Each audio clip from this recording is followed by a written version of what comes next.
May gabi sa tanan, happy jud ko kay for how many days nga nag-struggle jud akong mind kay I wonder why nawala ang ako star icon sa akong comment section. So nagkalkal ko sa ako ang account. Kasi ni-set up na ako siyang balik, i-enable na ako ang stars.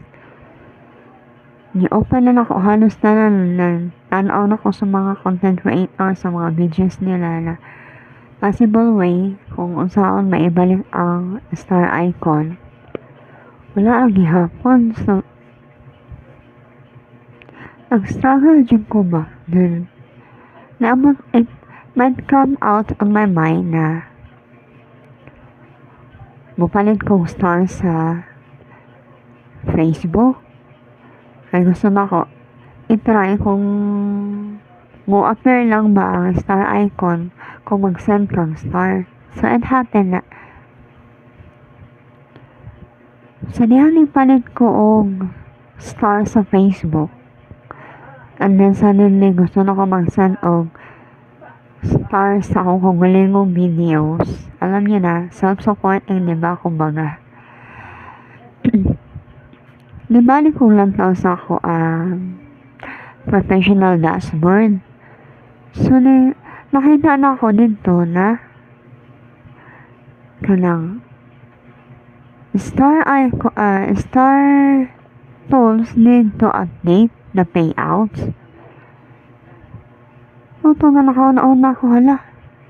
Basin kaya, no? So, ako na siyang i-update og balik. Ako gibalik ang balik yun sa ako pag-process before ang payout sa stars.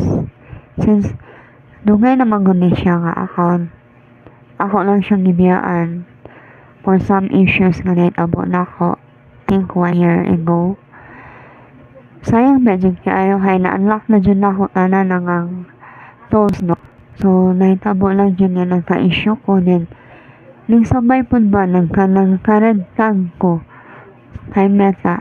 So na-stress dyan ko, na-depress ko ito nga kay grabe no kay libiya lalim dyan nga imong effort, imong kakapoy, magbilar ka, mag-engage ka, and then ngan-ala lang bitaw or sa isang idlap magkakaroon ka agad ng violation, red flag pa talaga. Diba? Diretso. Ako sa may nag-issue. So, ang ginawa ko, turn off ko lahat, iniwan ko yung account ko. So, siguro, maunay tabo nga. Nag-suggest sa Meta na i-update na ako ang akong payouts account. Payable sa ako ang account. Kasi siguro na-place siya for almost 1 year. So after ato, nakapalit ako stars, no? Yung ato ko sa isa sa akong mga videos. Pag pindot ako sa comment section, halang grabe, praise God. Nakita na ako ang star icon ni balik. So mara dito ang problema. Kailangan lang din nato i-update guys kung dugay na siya or nabiyaan mo ang among account, i-update lang din mo ang payouts para ma-refresh na, no? So, mo to karon happy na ko kay almost tanan na ako nga videos na dyan ko makita nga star icons. So, mo lang to akong i-share sa inyong tanan. Thank you for watching. God bless. That's all.